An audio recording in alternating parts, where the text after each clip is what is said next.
Today's 17,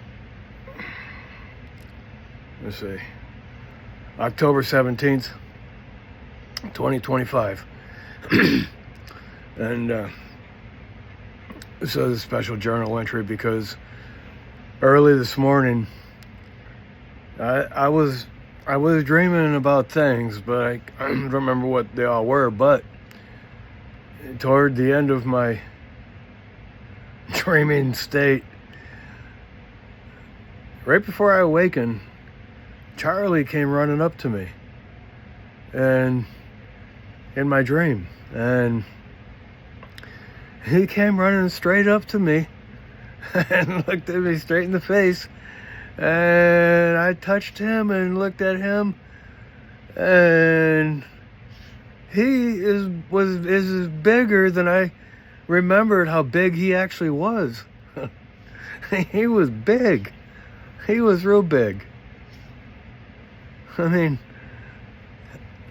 mean, his head was high off the ground. Like, look, I'm sitting down right now, but I mean, his head was like way up there. And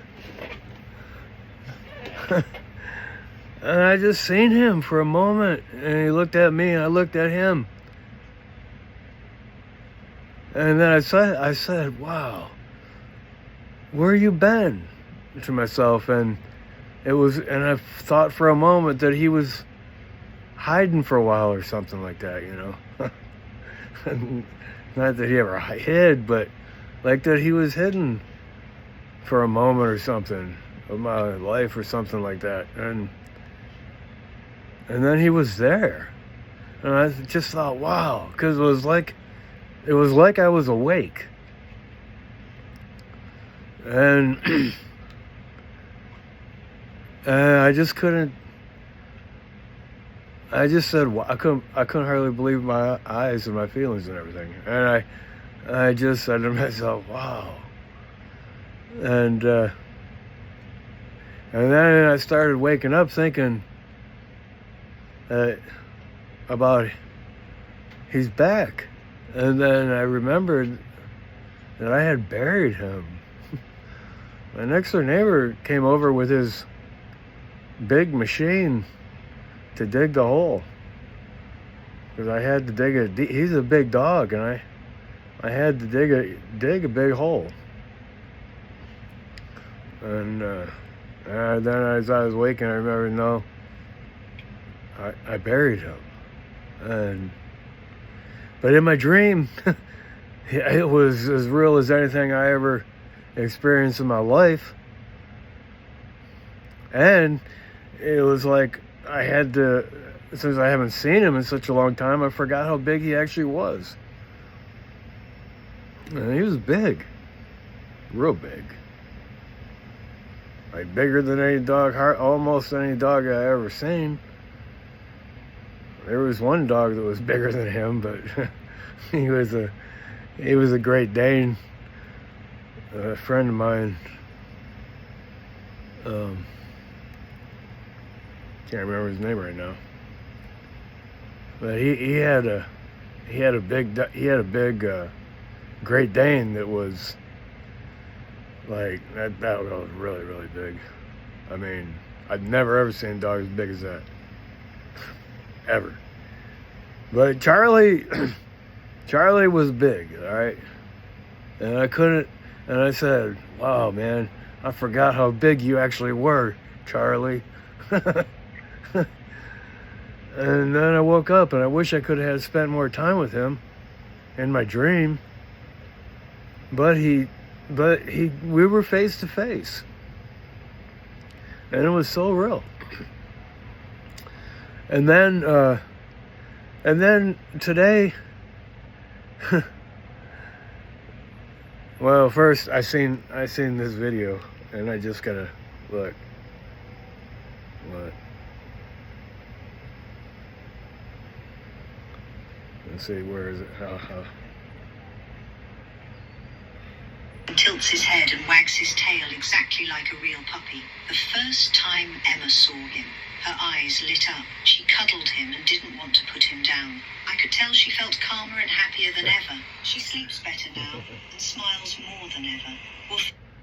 Woofy. This is like woofy.com or something. Woofy. But no, they have that's a robotic dog. Look. Those are robotic puppies. And they look and seem real. And it's just, I don't know what to make of it, because, you know, people get attached to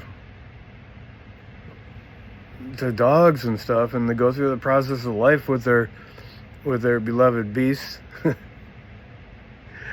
And, you know, dogs don't live like as long as people. Parrots will live as long as a person. And they say, you know, once a parrot bonds with a person, I mean, if that person dies, the parrot will die too. They say that about parrots. And they live a long time, like just as long as a human being. I mean, unless if their heart gets broken, or if their, you know, handler dies or something like that, you know, and then they'll die too.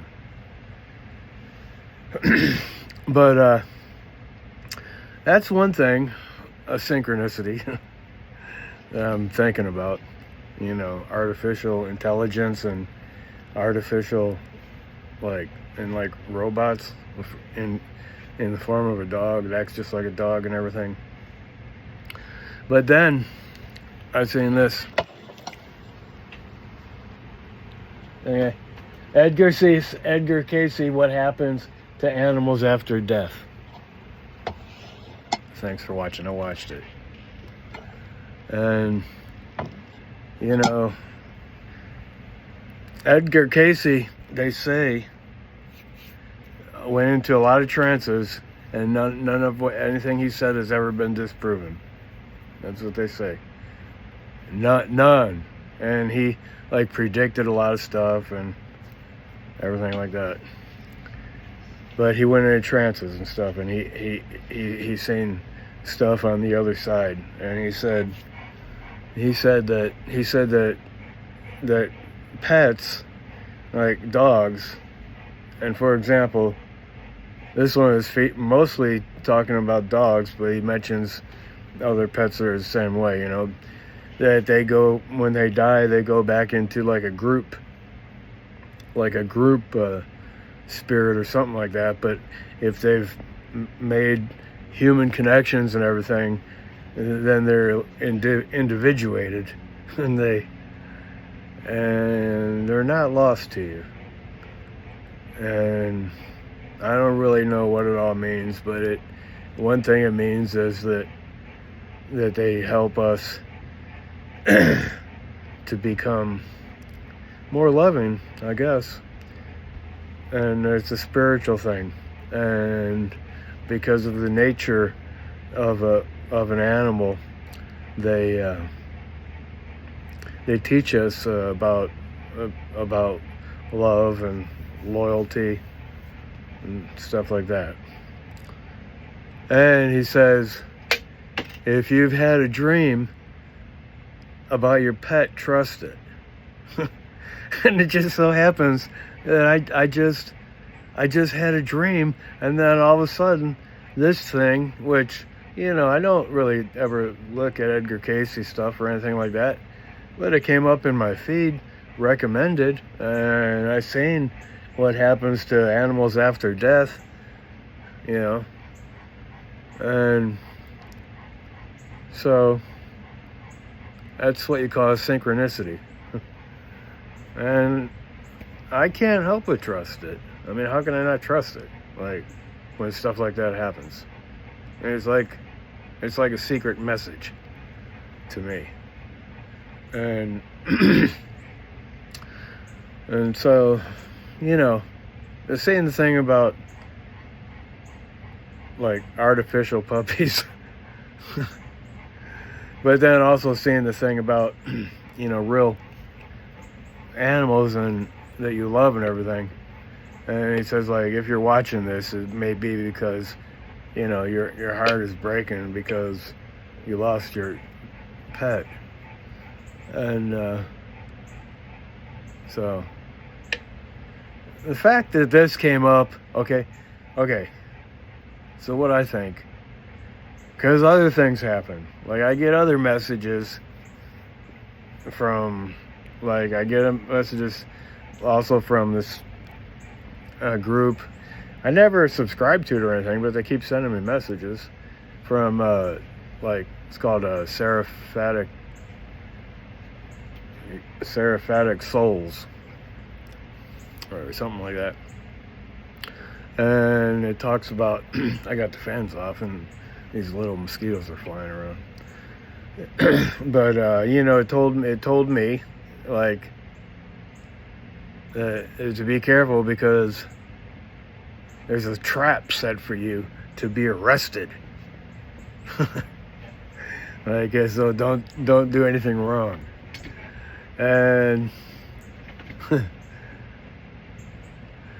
know, I tell you the truth, I think this stuff comes from China because they're really smart over there.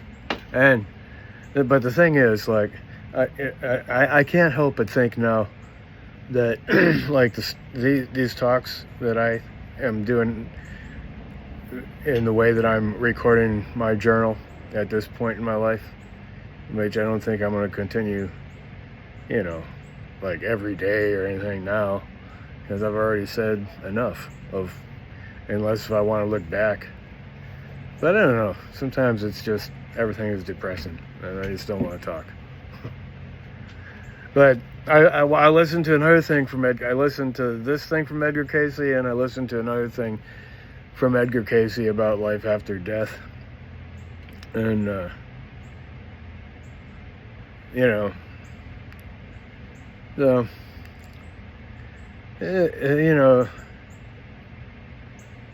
in the other one, you know, he was talking about the borderland and how spirits, if they are attached to things in this life, then they can't leave right away. And he said, you know, he said to go toward the light. But I had a friend when I was working at the hospital, and he went into trances, and he had he was a unit coordinator in one of the ICUs that I used to go into to, you know, see people and stuff.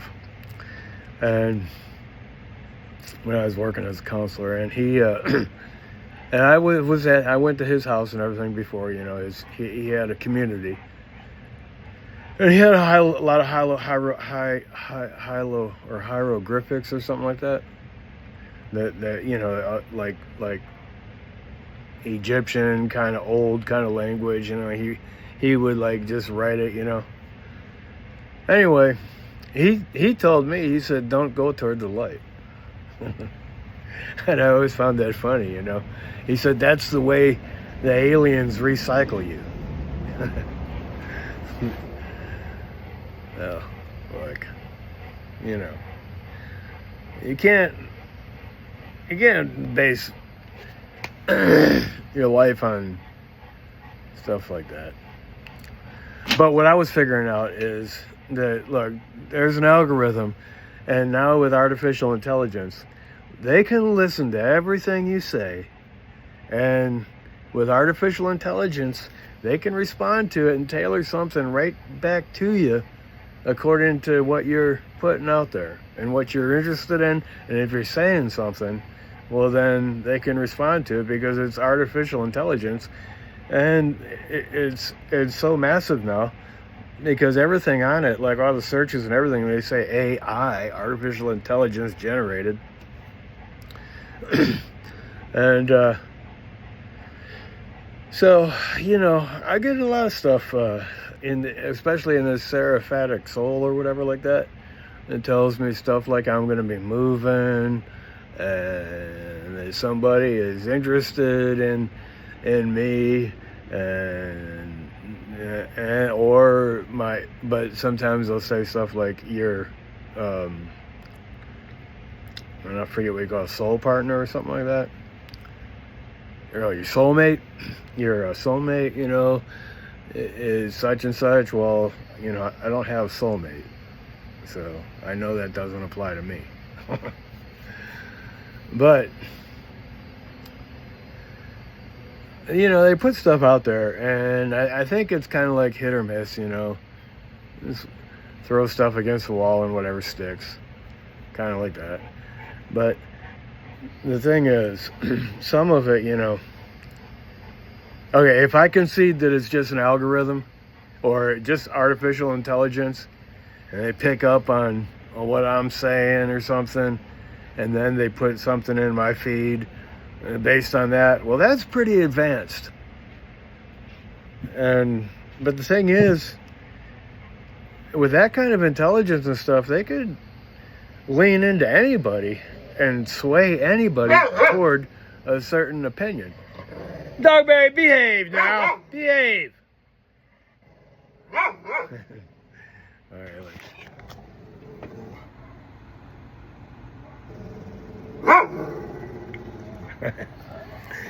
see, that's Goldie. She's always like that with Sally. Now Sally's gonna start making her noise because Sally wants to get up on the bed, and Goldie always finds it intrusive. But I just have to note that I realized today that this is where we are as a society. We have artificial intelligence, and it can lean into us in more ways than we know, and so we have to take that into consideration. But as far as Edgar Casey goes, yeah, I heard about him a long time ago. I mean, he's been dead a while, you know, but I heard about him a long time. And,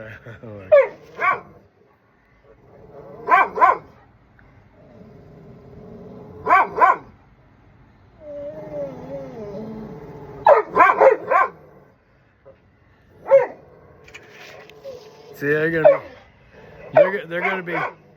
gonna be sparring back and forth for a while now until and Sally is telling her something, you know, and pretty soon Sally will probably make a move, and Goldie's not gonna tag her or nothing, but they go through this, and so.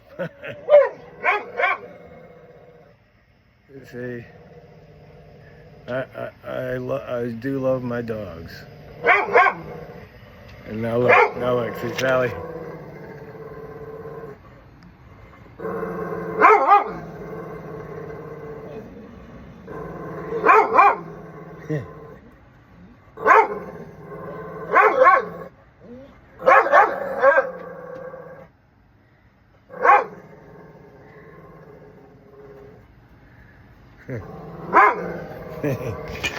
See, she's getting up there. And she'll lay down and Goldie will be quiet.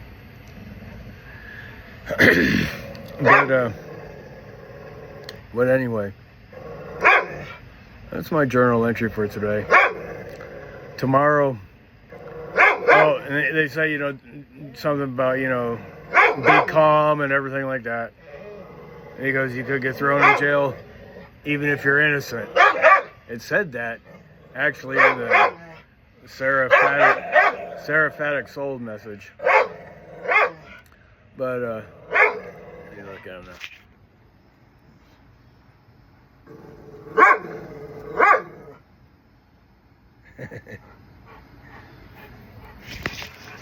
Anyway, so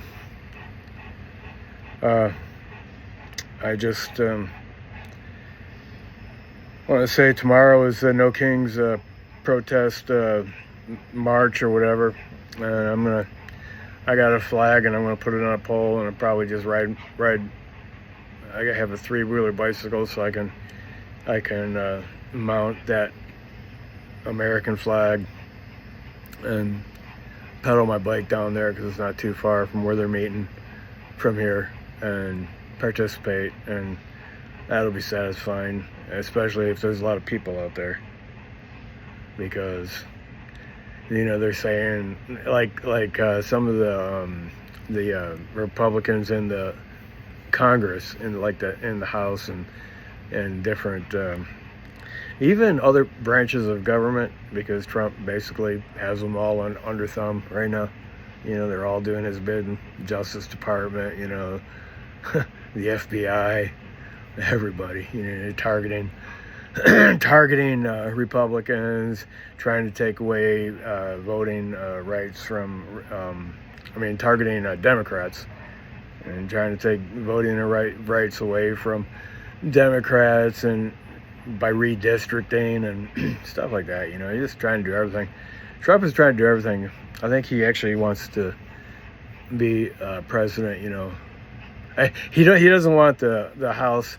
He doesn't want to lose the House, and especially if he lost the House and the Senate, then he'd be in a world of crap. But he's really fighting against that. So as long as the House is under Republican rule, he doesn't have anything to worry about. like he could actually be impeached. Now look.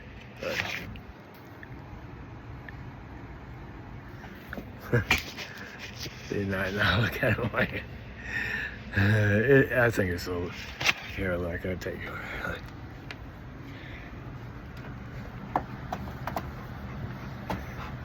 You baby dogs. I know.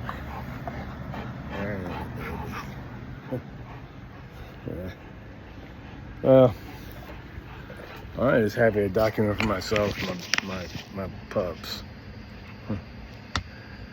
And that's it. Tomorrow is the No Kings protest, and I've already been advanced by the angel. Seraphim means angel, and seraphatic must mean like angel something or other. It's like the angel says, this to you or something. It's not that I actually believe all that, really. Or it's not really that I can actually, really believe that everything is just synchronistic. Because a lot of it probably does have to do with, the AI, artificial intelligence, and the algorithms that feed you stuff that you're inclined to listen to, and stuff like that. But it doesn't make me discount, like what Edgar Casey said about animals. And the thing is that this is what I was actually reading about Einstein, because sometimes I was thinking, because I was thinking this is kind of like what Einstein called spooky, when he was talking about when Einstein was at the beginning of quantum science, quantum physics, and other quantum stuff, that like the split particle experiment, where they actually shot like a beam. I don't know if it was I don't know what kind of beam it was. Maybe beam. I'm not really sure what kind of beam it was, but they shot something through this thing, and it split it into two, and the two were far away. But one, if you affected one, it affected its counterpart in the other, even though they were separate by large distances. And that's called the split something experiment, and it's actual physical science. And then from that point on, they started investigating more and more and everything, and that's where the whole, now there's a lot of people that are looking into information, just flat out like information is never lost, and that things can be in operation at two places at once. And it's pretty phenomenal stuff when you think about it. And it's prompting a lot of deep considerations, and it is considerations that mystics and everything from a long time ago, said were true, and even stuff like, what Edgar Casey was talking about. I mean, I don't really know much about Edgar Casey. I remember when I was in theology school, undergraduate school, I remember in one class, we talked about a lot of different things. The teacher talked about, and the students, it wasn't so collaborative way back then. It was more didactic. But, we still had to, talk about it. And I remember Edgar Casey was mentioned. But where I went to school, if you didn't, follow the party line, then you weren't right, You have to be indoctrinated into the program. Same thing with the Gnostic Gospels, with what the difference between orthodoxy and what they call heresy. But anyway, you got to use your own mind, make considerations, and that's what I have always done. And I don't discount some stuff because I have no reason to disbelieve it. I believe a person's what they say unless they prove otherwise, for the most part. But now I'm not as trusting. And now I just don't want to even put myself in position where because sometimes if you trust the wrong person, you're gonna find yourself in a world of kimchi. And that's all I want to say right now. So, I'm not sure what I can actually call this one, but, it's the day before the No Kings protest, and I met Charlie. I'll just call this one I met Charlie. And so I can remember the day he came to me in my dream. It was amazing. This is the first time somebody who's dead came to me in my dream. The guy that died here, he came to me in my dream. It was shortly after he was dead. Anyway, all right.